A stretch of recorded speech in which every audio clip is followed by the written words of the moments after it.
Wa qala Rasulullah sallallahu alaihi wasallam, "Idza mudihal mu'min fi wajhihi, rabal iman fi qalbihi." Berbicara tentang pujian, yang paling layak dipuji itu Allah Subhanahu wa taala. Allah yang paling layak untuk dipuji. Zat yang maha terpuji. Alhamdulillah. Pujian itu adalah milik Allah Subhanahu wa taala. Jadi pujian itu adalah milik Allah Subhanahu wa taala. Dan tatkala seorang memuji Allah Subhanahu wa taala, maka Allah akan menyatakan dalam tafsir At-Tabari terkait dengan tafsir suratul Fatihah, "Hamidani 'abdi walhamdu li," kata Allah. Hambaku sudah memuji aku dan memang pujian itu milikku, kata Allah. Hambaku sudah memuji aku dan pujian itu adalah milikku. Kalau yang lain-lain tidak berhak untuk punya pujian. Ada cara yang paling gampang untuk menjadi walinya Allah itu adalah sering-sering memuji Allah. Lebih-lebih di saat diberikan nikmat. Nabi menyatakan begini, sesungguhnya Allah itu benar-benar ridho, benar-benar akan ridho kepada seorang hamba kalau dia makan satu suap, dia makan makanannya, dia sadari lalu mengucapkan alhamdulillah. Dan kalau orang minum, dia sadar itu minum, Allah kasih kesempatan minum, Allah kasih nikmat minuman itu, lalu dia memuji Allah, alhamdulillah. Itu benar-benar Allah ridho kepada orang tersebut. Kalau Allah ridho itu berarti dia jadi wali. Kalau Allah ridho kepada seorang, berarti jadi kekasihnya Allah itu. Nah, sehingga ada derajat wali itu tidak selalu dengan tirakat ibadah mahdhah maksudnya. Karena kalau ibadah mahdhah itu kan memang wajib ya. Namanya sholat subuh ya wajib, orang Islam tidak sholat subuh ya kan kebangetan. Namanya puasa Ramadan ya wajib, kalau orang Islam tidak puasa kan kebangetan ya. Jadi bukan dikejar dengan ibadah mahdhah itu, tapi justru dengan amalan-amalan sederhana. Innallaha la yarda anil abdi idza akalal aklah fayahmadahu 'alaiha. Allah itu ridho kepada hambanya. Kalau Allah ridho itu berarti dia menjadi kekasihnya Allah. Susah cari ridhonya Allah itu ya, tidak gampang. Tapi kalau Allah sudah ridho, nah cukup sudah. Allahumma inna nas'aluka ridhoka wal jannah. Ya Allah, aku mengharapkan ridhomu dan surgamu. Sudah, kalau sudah dapat ridho, surga aman sudah ya. Nah, ada caranya bagaimana? Kalau makan, setelah makan jangan lupa ucapkan alhamdulillah. Sadari betul ya. Sadari betul. Nah, sehingga orang kalau menyadari bahwa itu nikmat biasanya habis.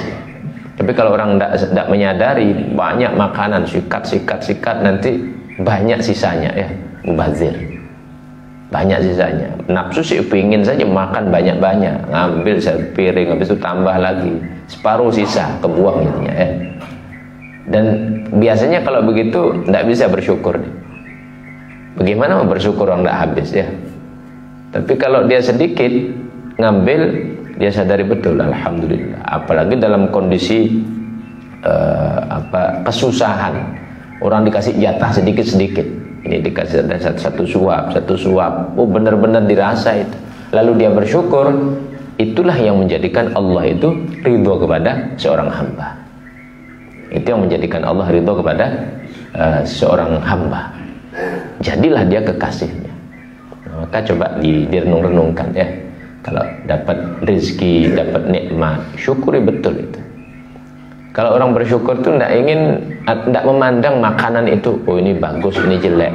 Itu mau makanan itu enak, tidak enak kan sebenarnya masalah enak tidak enak itu kan masalah selera ya, masalah seleranya seseorang. Ada orang-orang pedesaan dikasih burger, nah, senang dia ya. Ada orang-orang perkotaan dikasih singkong, senang dia. Coba kita mau silaturahim ke kampung, bawa singkong, orang tidak mau dia ya.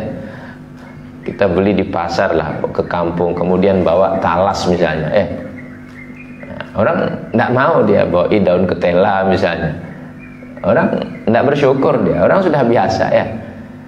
Sebaliknya coba bawa Kentucky Fried Chicken, kemudian dikasih hamburger, senang dia ya. Artinya ya seleranya itu masing-masing, tergantung dengan kebiasaan. Cuman bukan masalah seleranya ini enak enggak enak, masalahnya ini nikmat dari Allah. Kalau memang itu nikmat dari Allah, ya syukuri. Itu kunci Allah ridho kepada seseorang. Innallaha la yardha 'anil 'abdi. Sesungguhnya Allah benar-benar akan ridho kepada seorang hamba. Nah, baik. Jadi pujian itu yang layak adalah untuk Allah. Kalau selain untuk Allah, tidak layak ya. Kemudian yang kedua, tingkatan kedua, pujian itu yang layak untuk Rasulullah SAW. Walaupun tidak boleh juga melampaui batas. Ada batas-batas ya. Nah, cuman batasannya itu selama tidak menjadikan Nabi Muhammad itu sejajar dengan Allah, itu saja. Sebagaimana dalam riwayat Sahih Muslim, Nabi menyatakan la tutruni kama atratin nasara ibna Maryam. Nah, tatkala Sayyidina Umar khutbah di mimbar, kemudian beliau menyampaikan bahwa aku mendengar Nabi Muhammad menyatakan, janganlah engkau puji-puji aku sebagaimana umat Kristen memuji-muji Nabi Isa bin Maryam. Nah, bagaimana pujiannya mereka? Nabi Isa ini memuji Nabi Isa bukan sebatas Nabi, tapi sudah diangkat derajatnya sampai sejajar dengan Allah. Maka dinamakanlah anaknya Nabi Isa, menurut keyakinan mereka Nabi Isa itu anaknya Allah.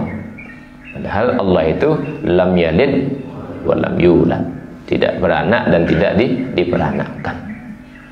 Nah, sehingga walaqad kafara alladziina qalu innallaha huwal masih ibnu Maryam. Sungguh benar-benar kafir orang-orang yang menyatakan Allah itu adalah Al-Masih Ibnu Maryam. Kafirlah dia itu. Karena tidak layak Allah itu disejajarkan dengan makhluknya, kan begitu. Nah, Nabi mengingatkan kepada kita, boleh kalian sanjung-sanjung aku, silahkan. Karena Nabi juga menyatakan bahwa ana sayyidu waladi Adam wal fakhr. Aku ini pemimpin daripada manusia seluruhnya, dan aku tidak sombong, kata Rasulullah. Artinya setinggi-tingginya boleh dipuji Nabi, boleh disanjung. Yang penting satu, jangan sejajarkan Nabi dengan Allah. Jangan sejajarkan Nabi dengan Allah. Nah, itu tidak boleh. Itu tidak boleh. Pasti Allah, kemudian baru Nabi Muhammad Shallallahu Alaihi Wasallam. Itra itu adalah mujawazatul had fil madhi, melampaui batas dalam memuji.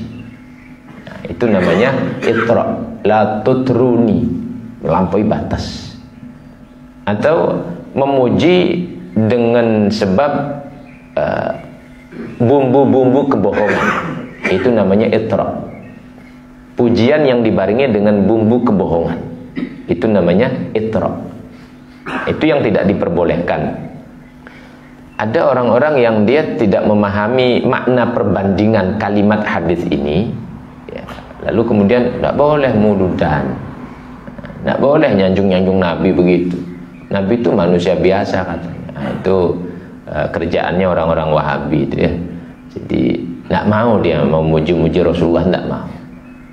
Di satu sisi kalau dia baca hadis, tahu hadis-hadisnya keutamaan Nabi. Nabi itu punya keistimewaan terlahir dalam keadaan sujud. Nabi itu punya keistimewaan badannya harum semerbak. Nabi punya keistimewaan tidak pernah berbohong sekalipun dari masa kecil, dari masa kanak-kanak. Nabi punya keistimewaan terkenal paling jujur sekota Makkah pada waktu itu. Jadi mereka membaca sejarah itu, lalu kemudian tidak boleh puji-puji Nabi, tidak usahlah mulut-mulutan begitu ya. Nah, dengan mendasarkan pada hadis ini, la tutruni kama atratin nasara ibna Maryam.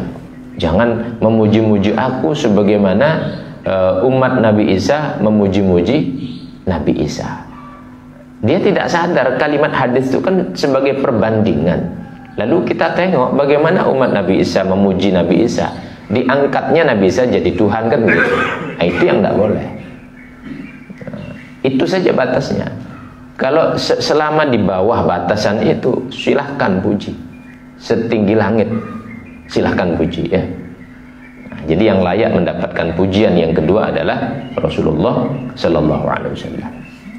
Manusia kita ini tidak layak dipuji. Ulama mengatakan bahwa la ibrah bimadhi ahli hadzal zaman wala bidzammi. Tidak ada faedah, tidak ada hikmah mau muji orang sekarang ini atau mencelanya, tidak ada hikmahnya. Karena mau dipuji tidak pantas dipuji, mau dicela tidak boleh dicela.